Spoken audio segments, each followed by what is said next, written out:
Started. So, hello there, incredible ladies. I would like to officially welcome everybody to this Thrivherclass.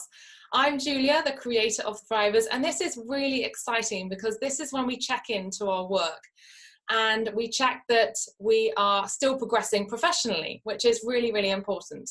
So today we are looking at the skill of communication and more specifically, the ability to speak up, which is so important. Before we delve into that, I just want to say hi to all of our attendees and make sure you're all sitting comfortably. And I've noticed that there are a few newbies here. So welcome to Thrivers. It's so great to see new people and more importantly, women who are taking action on themselves. It's really exciting. And so high five to everybody here. We're leveling up and it's really exciting. So if you aren't familiar with Thrivers, we have our website with inspiring interviews to spark that inner ambition. And as you're experiencing now, we have Thriver classes where we partner with knowledge experts in wellness, wealth, and work to deliver practical advice for you to thrive in your everyday life. Now, before I introduce the amazing Suzanne Rauer, I'd like to check and ask how you all are. How's your day been? So we have this amazing platform called Zoom, which allows us to communicate, which is what today's session is all about. So we have the chat panel in the side, which everyone can see. So just to make sure you can all use this, why don't you say hi, tell us where you're calling from, tell us how your day was. I was a bit jet lagged, so that was a bit how my morning was, but full of beans now, luckily. And we also have the Q&A. So this is an icon at the bottom of your screen, you'll see as a box. If you click on that, then you can ask any questions directly to Suzanne and I. And there's also the option of asking anonymous questions. It's really important that hi everyone, we can see some people from England and we've got some people from Sydney. Yes. Okay, amazing.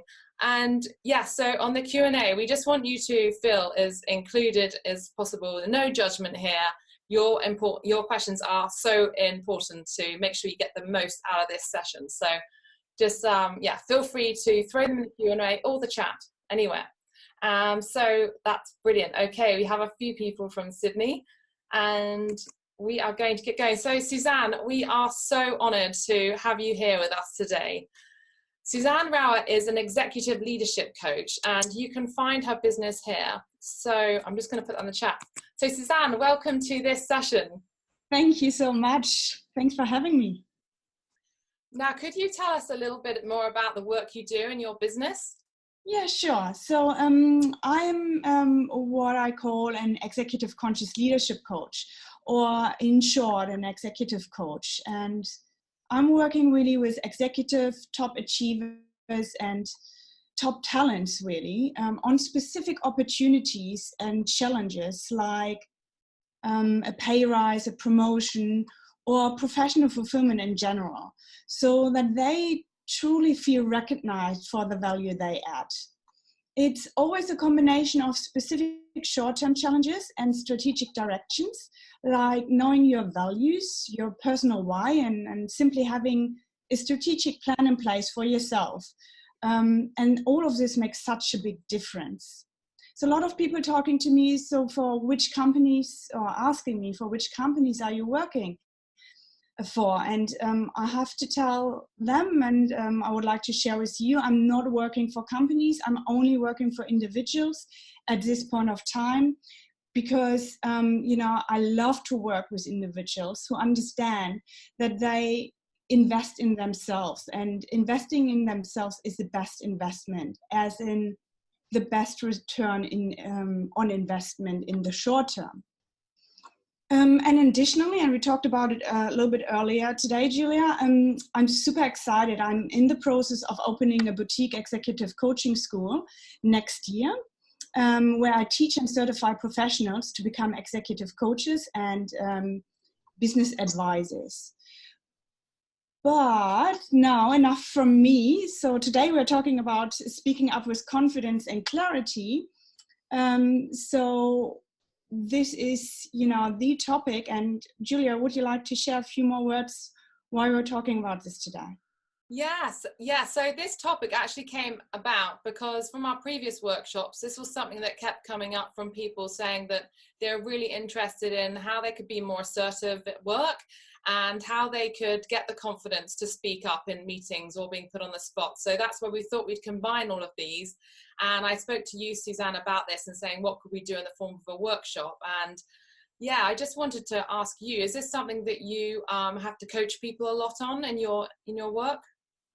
Yes, so there are different reasons, and we will go into it in a little bit more detail in a moment, but there are different reasons why people, are a little bit hesitant to speak up. Sometimes they're rather introverted and don't want to, contribute because they're a little bit shy.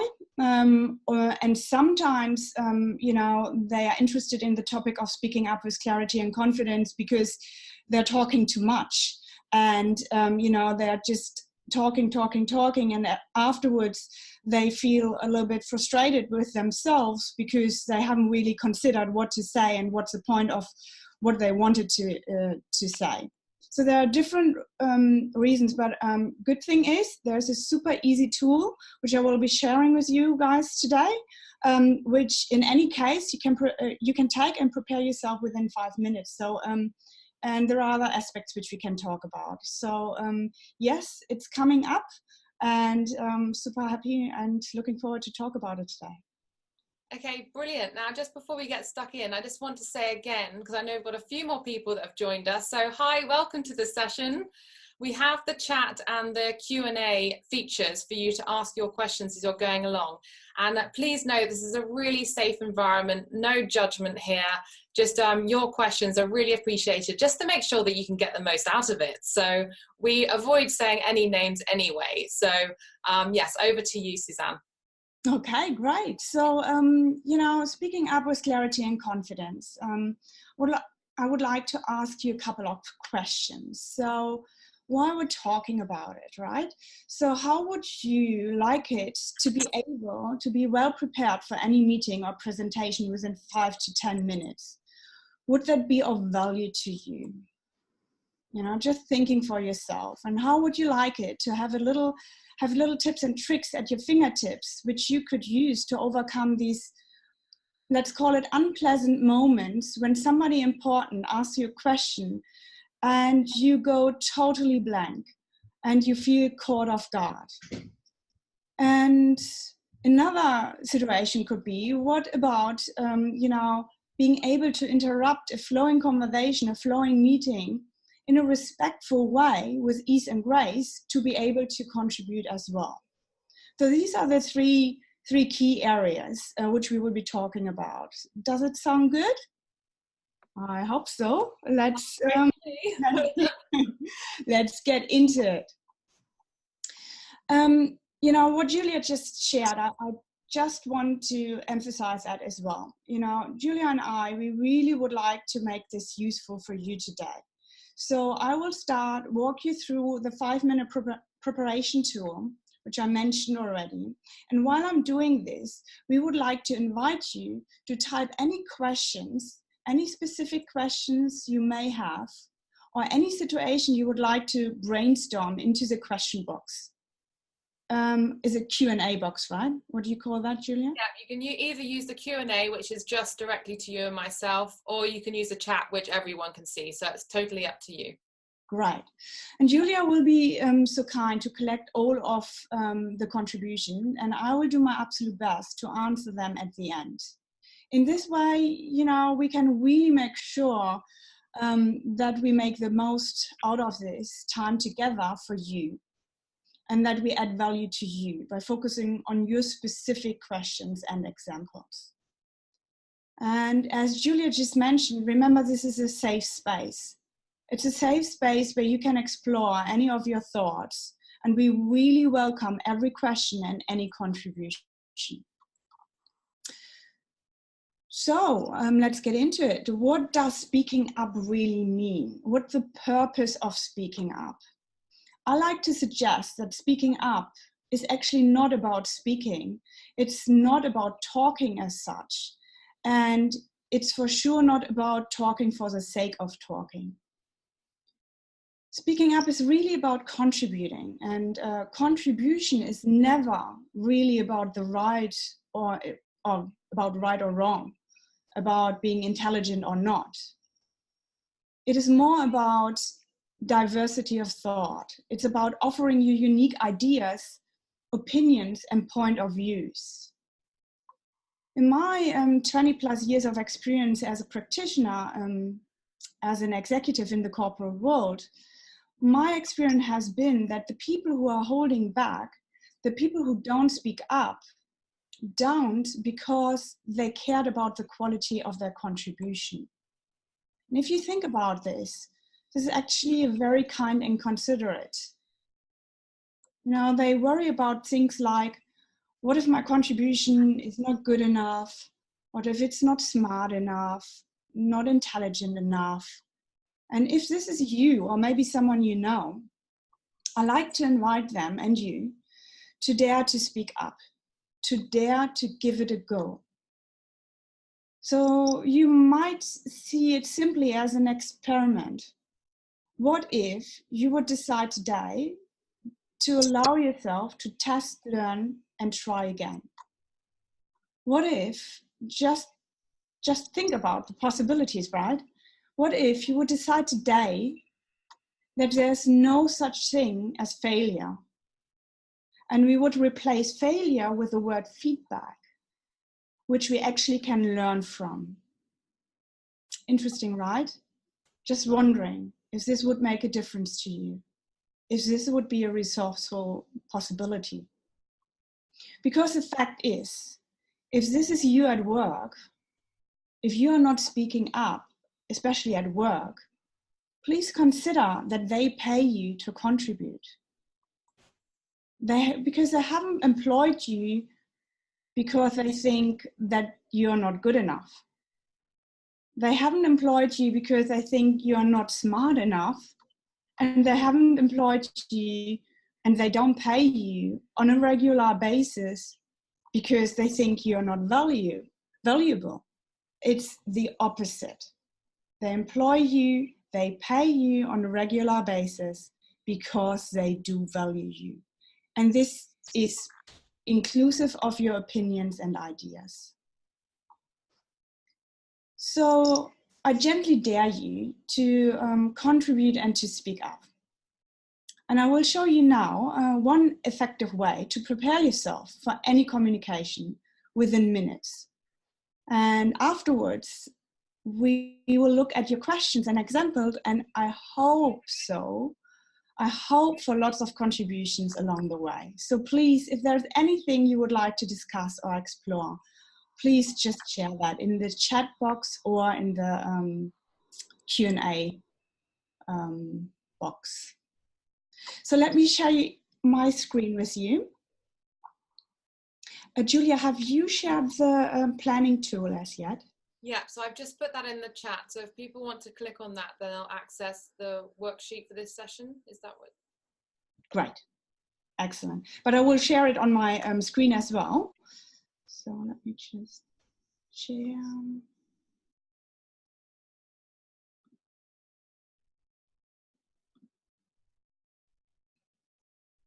And maybe you could help me to let me know if you can see my... Yeah, that looks great. Okay.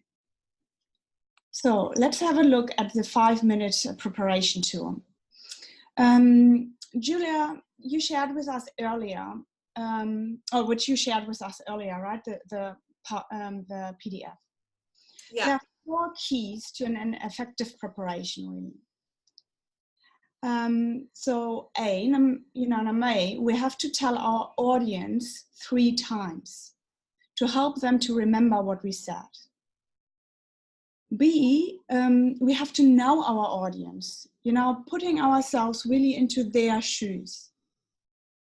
And C, we absolutely have to know our optimum outcome. And D, we have to know what we would like to say, our content. So these are the 4 keys for the preparation tool and for every effective communication. So let's jump into it. The first key is to tell them. You might have heard about this before, or maybe it's new. It's not rocket science, very simple. And, I like you to think about your working day. How busy is it at work nowadays? Days just flying by. And we have all many, many meetings and many, many conversations every day. And in the sea of all of this, we need to help people to remember what we have said. And one way to do so is to tell people, to tell them 3 times. And this is how it works. First, you tell them what you're going to tell them. Then second, you tell them with all the relevant details. And then third, you summarize it at the end, what you have told them. So what could that sound like?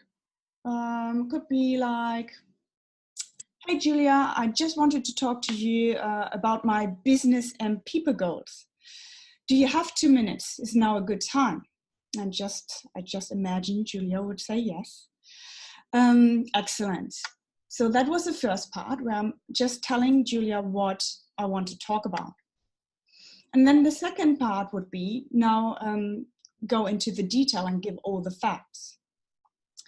So given the fact that my team has exceeded their goals this financial year, let's say, and beyond that, I have managed to improve our people engagement and culture scores while navigating lots of changes and ambiguity this year. I really feel ready to add even more value to our business. And I feel ready for the upcoming promotion in your team. And this is why I consider to put my hand up. So now you told really the details of what you wanted to say. And now the second part, you tell her what you just told her and ask for the next step. So I know this might take a little longer to discuss, yet I just wanted to let you know that I'm interested to understand more about the upcoming promotion, to potentially extend my positive impact beyond and above. Is there a good time to discuss this in more detail, maybe this week or next week? And that's it. That's all you need to know about Tell Them. And if you have any question in regards to that, just, feel free to post it in the chat box. Suzanne, is it because some people just go into what they want to say straight away without checking whoever they're talking with, if they do have time in case they get shut down? Yeah, that is the first point. I always do that. I always ask and pre-frame, is it now a good time to talk, especially if the people are very busy. So that's always a good thing to do. But the key fact for this point is really that we are all running our own thoughts in our heads. Even if we don't look like it, there is barely a moment where we don't think about things in our own head. So helping people by repeating our conversation, our message 3 times, we first of all give them time to receive our message, to, attend the conversation. Then we have them when we really talk about the facts. And if they haven't got it already, you summarize it for them at the end, so that you are really heard. That's the point of it. And there is another point, there is, we all run strategies. We can't explore this in detail, but, everything we do, everything human beings do is we run strategies in our head.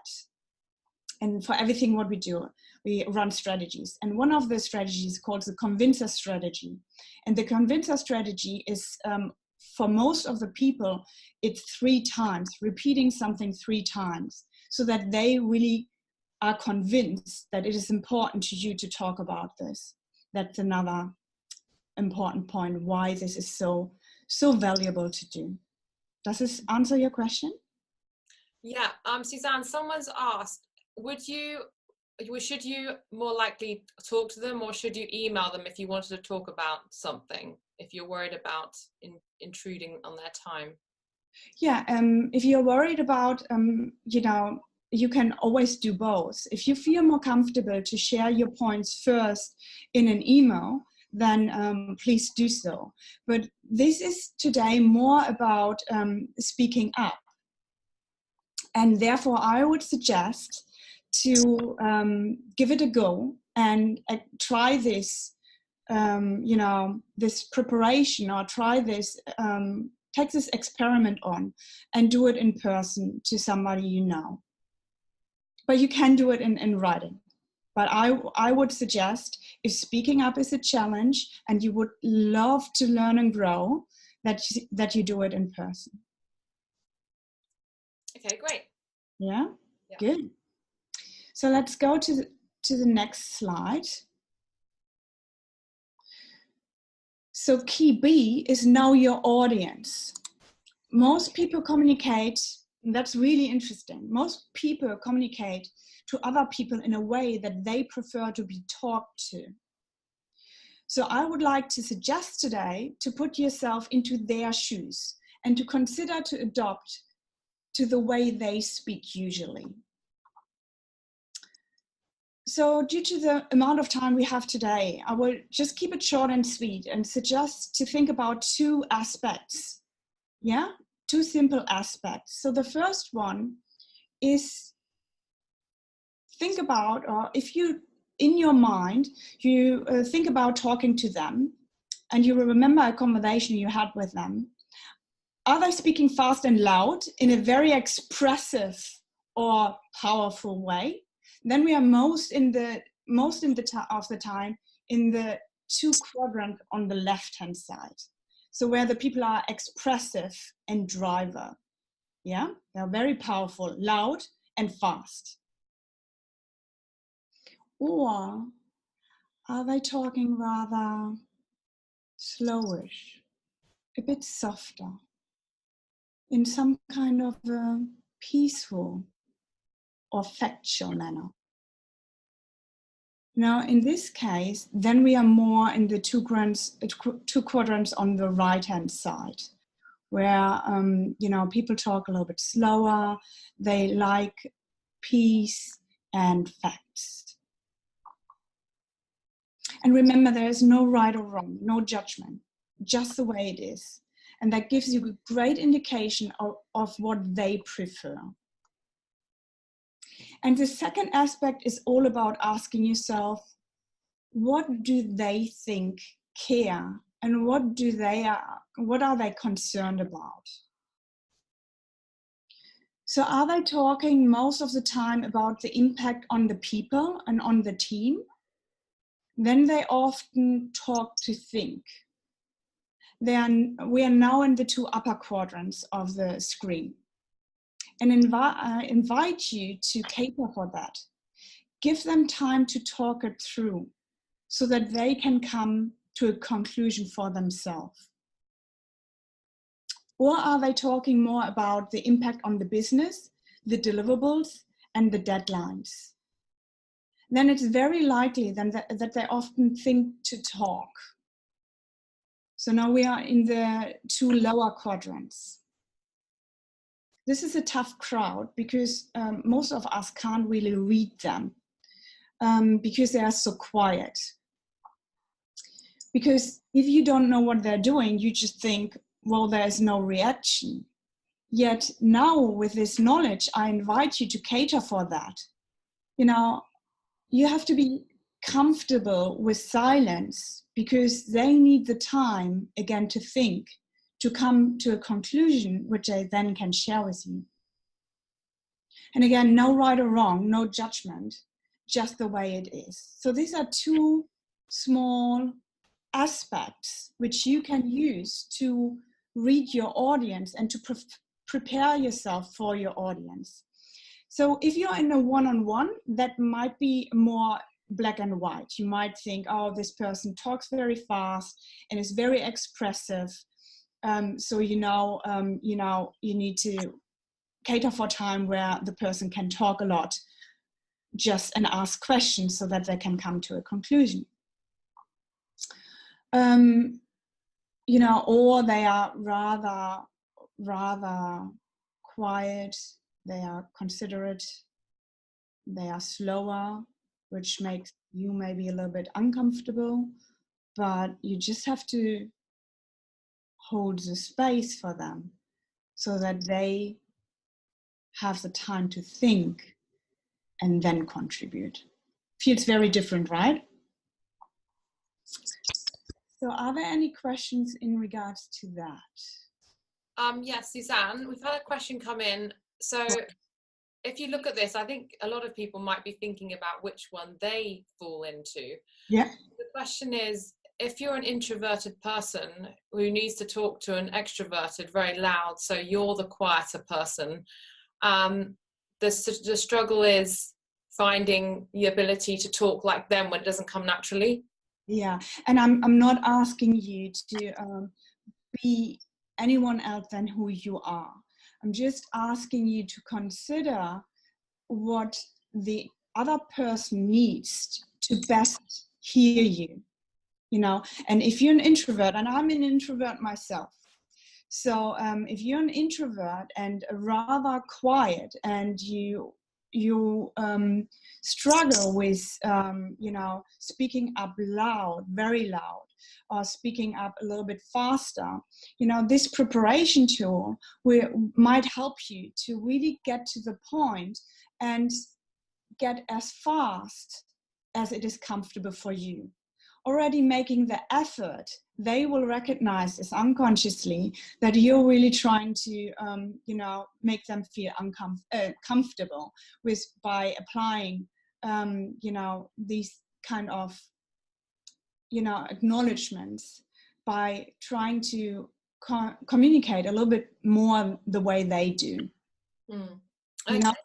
Yeah, Yeah. we've had some more great questions come in. Good. So how do you speak up in front of a group when the group you're presenting to are a combination of these characteristics? Excellent question. That's what I wanted to come to next. So if you're in a group and you, for example, you don't know them, you might want to cater for all the aspects.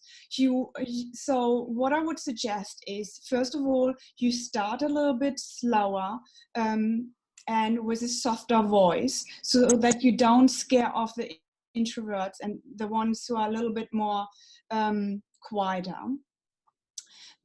And then you get a little bit faster to involve the more extroverted people, so to cater for them as well. And you can, if you choose this use this preparation tool, you can choose certain words which help them to paint a picture and to to really understand that you speak their language. So start a little bit slower and then get a little bit louder and faster, and then settle in to a pace where you feel comfortable. Okay. So cater for all of them. Yeah. If you're in a leadership meeting or in a team meeting, and the people, you might want to put your team members into, just think about where are they most likely, so that okay, most of the team is in expressive, they are loud and fast, but there is one person who is a little bit more slower. So when I talk to them and they ask a question, I get a little bit, I turn to them, I take my time, and I slow down. Okay, brilliant. Any other question? We've got another question. How do you approach a person who has a double personality?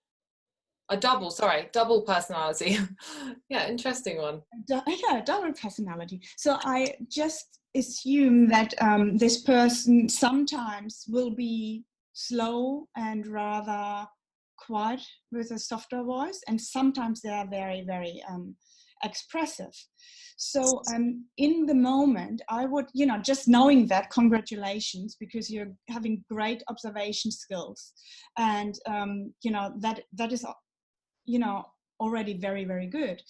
And then in the moment, just prepare yourself for both. And in the moment, when you're talking to them, get a sense where they are up in this moment. Are they rather under time pressure and, you feel you need to talk a little bit quicker? Or are they just slowing down and, a little bit softer in their voice of tone? So you adopt in the moment to the needs, to their needs. Yeah, that's really interesting.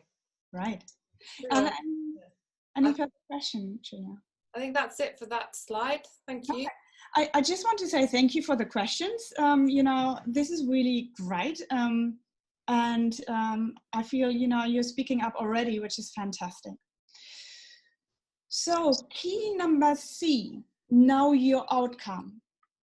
And I would like to say, if you don't know anything else, I highly suggest to do this with everything you do in life. Really know your outcome and know your intention. If you know what you want, you can make sure that you get it. So bringing this back to communication, I invite you to be very clear in your mind what you would like to get out of this conversation, or out of the presentation, or out of the meeting contribution. What would you like your audience to think, feel, say, and do afterwards? What is the optimum outcome for you? And all of this is important, no matter, which we discussed already. If you talk to one person, like your manager, your client, or even your husband, or your kid, or in a meeting, or as part of a presentation, always, always, always be clear on what your optimum outcome is. Only in this way you can know when you have got it. Because, sometimes, my clients share with me, I was talking, and then I got myself into this habit of talking, and I didn't even know anymore what I was starting with. And this can only happen if you're not clear in your mind what you would like to get as an outcome out of the conversation. Because if you have that, you can always bring it back. That's so valuable. Are there any questions in regards to that? No, I think we're good for that one. Okay. Let's now talk about the last key, D, know your content. This is really important as well, because there's no substitute for knowing your content. If you don't know, or if you haven't done your research, if you don't have all the information to support your case, then it is really difficult to speak up with clarity and confidence. So let's have a look into it. There are 4 aspects to it. The opening, the why. Again, put yourself into your audience's shoes and think about, why would they care? It's clear that you care, because otherwise you wouldn't want to talk about it. But now it's time to think about, why would they care? Explore the why and then put it in a question, for example. One could say, let me think, wouldn't it be great to have an effective preparation tool which you can use to get ready for any conversation within 5 minutes? Would that be of value to you? That would be an example. Or the other example was, do you have time to talk with me about my business and people goals? Oh, no, I'm interested. I wonder what that's about. So really something the person you're talking to would be interested in. And then number 2, the agenda, the what. Decide what are your key agenda items. And here I recommend to have no more than 3 if possible. The art here is to stick to the minimum that matters. Often less is more, especially when you're discussing complicated business matters. And this is your first tell them, you tell them what you're going to tell them. Did I see a question coming? Yeah, someone said, is point one related on making a sense of urgency / need? Yes, but not in the point from your point of view, in the point of view from the person you're talking to. You know, if I have a challenge and I want to talk with my manager about it, you know, I have to get, you know, let's say over myself, over my problem, and think about why would he be interested in that? Why would he or she be interested in helping me with this point? Yeah, absolutely. You can address the urgency there. Really good point. Absolutely. Okay.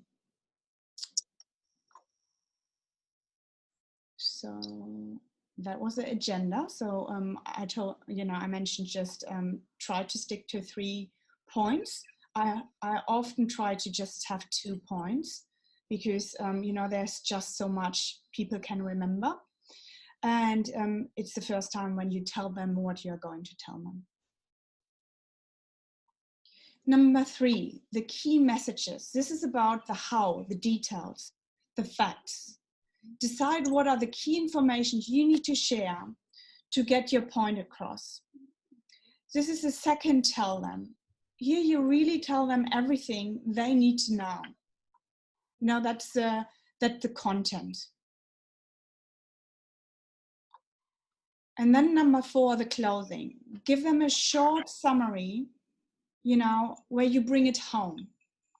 Provide, let's say, a short and sweet summary and tell them what you told them.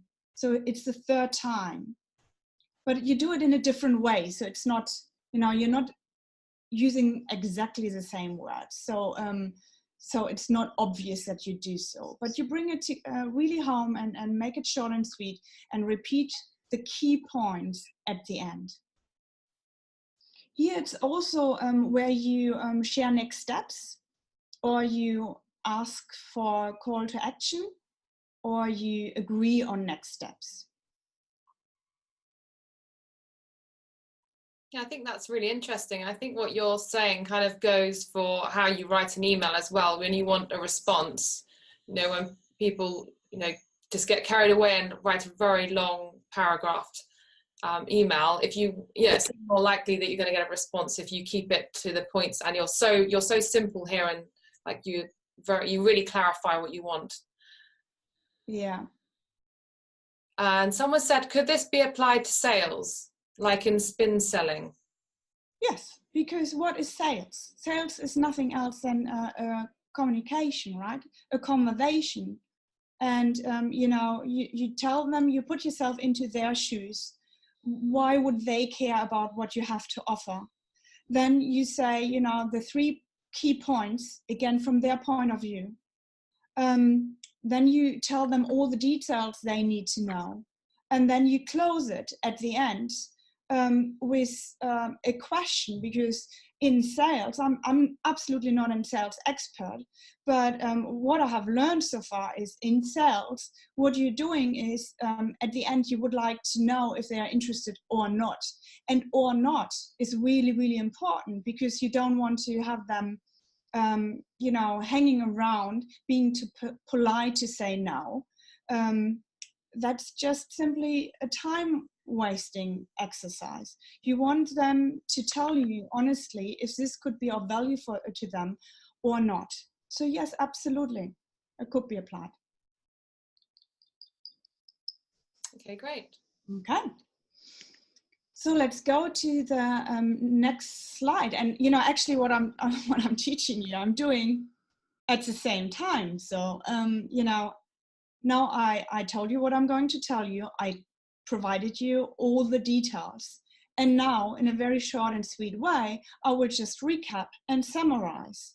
So, you know, always remember to tell your audience 3 times, put yourself into their shoes, absolutely know your optimum outcome, and make sure you have all the content you need, and your content is really absolute ace. Okay, so Love the question in between. Are there any other questions in regards to speaking up, which we have received so far, Julia? Not at the moment. I guess my only question is, where you've said, say if you have a meeting coming up, then that example was very good and showed how we can prepare. But when we're in, a meeting and there are questions that come up where it is a lot more impromptu and we haven't had time to prepare, I think you might be covering this anyway, but just in that general meeting situation, you want to say something. Can we take some of those aspects of how to form your response for that occasion as well? Absolutely. So if you have challenges, or if you want to improve yourself in the way you're speaking up in meetings, I still would suggest to take this 5-minute preparation tool, which you can print out and just have in your little booklet, which you have at work. And, you just go through it. Most of the time, what the meeting is about, the content, and, form your opinion. What's your opinion? And this is, 5 minutes well spent to consider before the meeting, what is it what you want to stand for? What is it what you want the other people to know? What do you really care about, and how can you bring it across so that they can receive it? So, and if there are, you just mentioned if you have been asked a question, right? If you are asked a question. So this is the other aspects which we wanted to cover here, and I wonder if this is of interest to the people.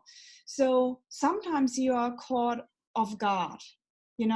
Somebody asks you a question, and because you get a little bit of nervous, you go blank, and you just don't know what to say. And if this is you, and you just need a moment to, gather your thoughts, I would like to suggest to try out some simple some simple small non-verbal communication patterns, which could give you this moment of, this moment, let's call it just this moment, where you gather your thoughts before you answer. And the first thing, and it's very, very simple, you might laugh even, the first thing is the thinking pose. So just imagine you ask me a question and I go blank, and I just need a moment because I know I have the answer. I just need a moment for myself. So if I just do that, everyone knows I'm thinking and I don't have to react. So this gives me a moment, and there are different poses. So, you use the one you prefer. So either like this, or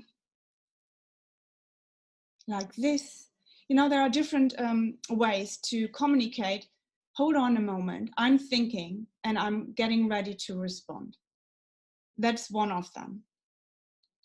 The other one, which I really like, is I call, pause. You just look them into the eyes and you take a breath, and then you start talking. So you just break the moment where you get nervous, and you just take a moment to then contribute. Does this make sense? Yeah, we actually get taught that, I go to this Toastmasters public speaking, and they talk about pausing. Yeah. To us, it seems like a long time, but actually it isn't. And like you were saying, well, you said to me before, actually holds suspense. So people are then actually all listening to what you're about to say. So it's actually very powerful. And it's amazing how your thoughts will come into your mind rather than sitting there feeling like a rabbit in headlights, which I know I looked like in the past. You want to look like you're still in control of it. Yeah.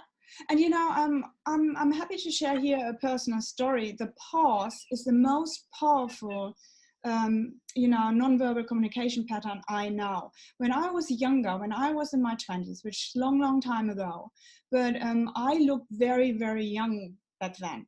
And often, I was back in Germany, and often people, especially in shops in Germany, would treat me a little bit impolitely, let's say it this way. And I'm a very, very polite person.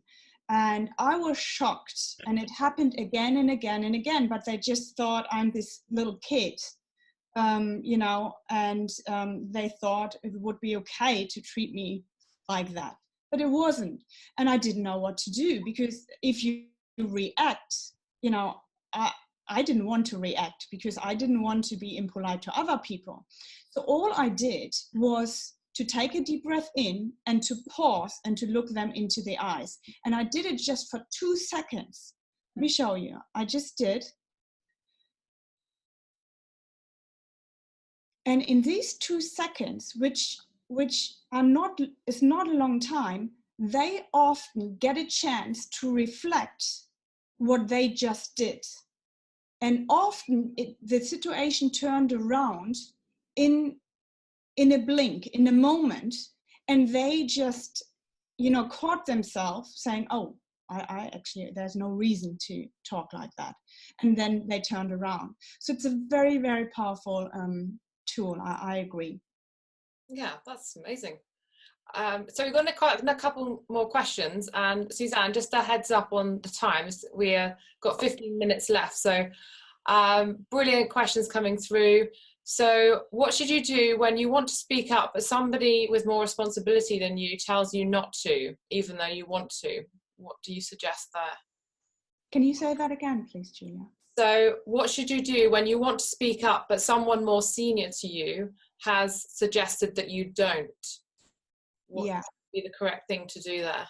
Yeah, this is a more in-depth question. So let me try my best to brainstorm and explore that with you. But I would love to have a conversation in regards to that in more detail. But let me put this on.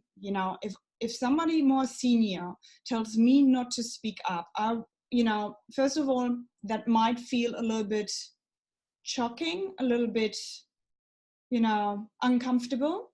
So I will go away if I can't speak up in this moment, and let that settle in. But I will never try to, I will always try not to take it with me home. So later in the day, I would go there and I would suggest the same to everyone I talk to. I would go there and clarify what the reason was for that. Yeah, to really understand. Sorry, Amanda. In regards to the conversation which we had beforehand, you suggested that I'm not contributing to this conversation. Can you explain to me why? I assume there is a good reason for it. I really would like to understand it. And if there's anything I can improve, I'm more than happy to learn from you. This is a way I would address it. And if they have a good reason, and if they have feedback for you, and remember, this is only feedback. You can choose to take it on or to say, I disagree, and that's just who I am. And I choose to continue to do that or to be like that because I think it's valuable. You always have the choice. But if it's good feedback, you take it on. If it's not good feedback and there are no really good reason, and this person just, wants to be in power or wants not to be questioned, then you really, really have to ask yourself, is this the right environment for you to learn and grow over a long time? If this is a one-time event, of course, forget it, move on. If this is coming up again and again and again, and this might nag at your self-esteem, this is not worth it. So I really would highly suggest to politely and confidently address it, ask for the reason, and then go away and consider for yourself if you can understand the reason and you would like to change something, or not. Yeah, I think that's really good advice. I hope that answered. Yeah, I think, yeah, you shouldn't go above and beyond, but it's good to, I mean, management, because you will then make them look bad. But if you can get feedback to understand, you know, well, you might need to grow in some way, then you've got that clarification. And exactly how you said, I've been in that situation where time and time again it's happened that you don't feel like you can speak, or you're, you know, kind of given the impression that you can't. So it's not a growth, you know, no place where you're going to really thrive if it's happening all the time. So, okay, well, another question. Julia, wait a moment, Julia, can I just add to that? Yeah. Always remember that, because it was just so important what you just said. And I know a lot of my clients think that way. And I always suggest to them, you know, is this really true? Where is the evidence? Because often we only think that we are not invited to speak up because people look at us a little bit funny or something like that. But we don't know, when they look at us, we don't really know what they think. And often, very, very often, in my experience, they don't think anything about you because everyone thinks just about themselves. Mm-hmm. And even if they look at you, you don't know what their thought was. So a very polite question, a clarification is really worthwhile, because that will give you the evidence if you can improve something, or if this was just in your head, misinterpreted. Love it, Suzanne. I'm getting coaching right here. Okay, another really great question. Should you speak up to your boss when he or she mentions something inappropriate in front of other colleagues? Yeah, very good question again. I would like to suggest that you consider that you have to decide, is it the best way to approach and address that in front of everyone, or to let it go in the moment and to address it afterwards? So if it's my manager and maybe I have not the trusted relationship as yet because I'm new in the role, or we haven't spent enough time together to really build this really good rapport, then I rather would go afterwards and say, look, I have a question for you. You know, in regards to the conversation we had in the meeting, I got the impression that you said that, and I got the impression that meant this. Can I just clarify if this is the right interpretation, and if so, is there anything you know I can learn and improve in future? You know, and I have never had that every manager, they really are, when they take the time for you, they really are interested in you and giving you great feedback. Of course, there is time pressure, and sometimes there are great moments, and there are moments where they are just human beings too, and they are maybe not, you know, reacting in the way we would like them to react. But never forget, they are human beings as well. So address it with them in your one-on-one afterwards, in a meeting where it's just you and them, so that you can be honest, you can be vulnerable, and they can be honest and clear with you. And always invite them, you know, if there's anything I can improve, I want to know about it, let me know and I will consider it. You know, nobody would dislike that invitation to give feedback. Okay, great. That's all? Yeah. I think we should move on, just so we make sure we've got 5 minutes left. Yeah, but you know what? The things we addressed in the question, so we are really well. So I have a few more slides, but I addressed this already. You know, when we're thinking about being caught off guard or going blank, we talked about the pause, where you just, you know, firmly You don't have to smile. You don't do anything. You just pause for a second. You look them straight into the eyes and you just take a breath. Yeah, that's a very, very powerful tool. We talked about the thinking pose. These ladies look a little bit maybe funny. You have your own way to do that. If you want to try it, go in front of the mirror, try it out. What's your thinking pose? And try it next time. Just to get a moment for yourself so that you can structure your thoughts and then approach it. And, here, this is in regards to the nonverbal communication with self, which you can do to prepare yourself before you're going into a meeting, for example, or before you're having an important conversation. Try this out. I invite you to try to open up your arms and to look up. And the best way is when you're standing up, which I won't do now because you can't see me then. And how that feels. It's a really empowering position to gain confidence and clarity. I hope everyone's doing this, by the way, because you can see me as a start doing it. Otherwise, we just look stupid. Dad, why is this better than putting your hands on your hips? That is good as well, but I feel this is more masculine.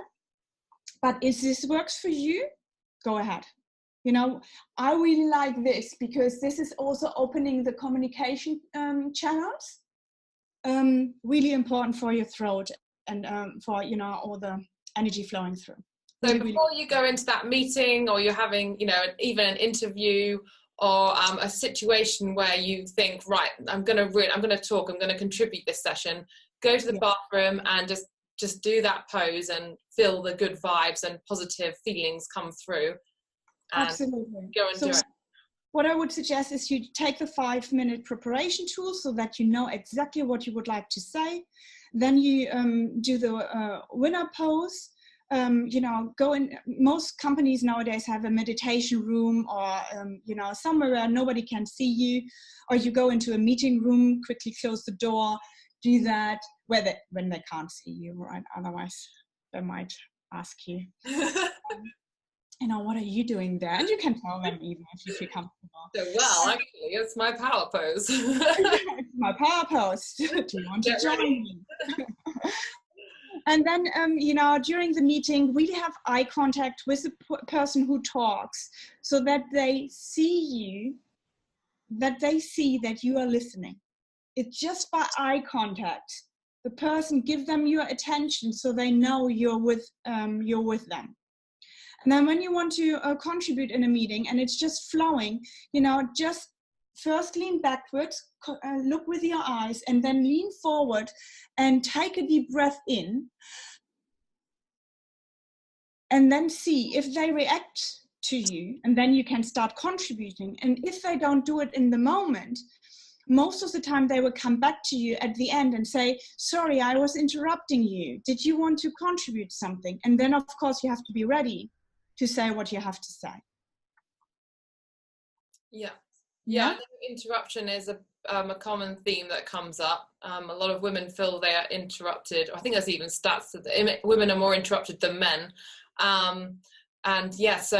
So this tip, can you just go through that again? So if you're interrupted and there isn't a chance to finish off your point, so you're saying if you do lean in and hold your breath for a second, it kind of, that body language signifies you still want to finish your point.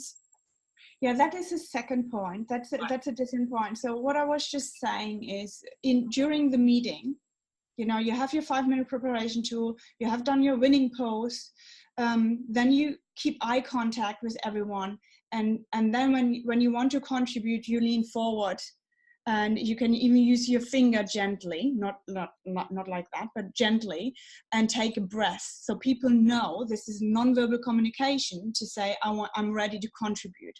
And either the conversation naturally stops there and you are able to contribute, or they will come back to you later on. So now secondary, what you just said is if somebody interrupts you, you have to decide if you feel comfortable to say, just one moment. I just want to bring my sentence to the end. Is this all right? You know? If you ask permission. You ask for permission, yes. And you just make them aware, because quite frankly, they didn't want to interrupt you. All they wanted is to get their thoughts out. Yeah, they didn't think about interrupting you. They thought about what I have to say needs to come out right now. Yeah, so a lot of the time it's not, you shouldn't take it personally, it's just someone else trying to not forget what they've said. Correct, most of the time, yes.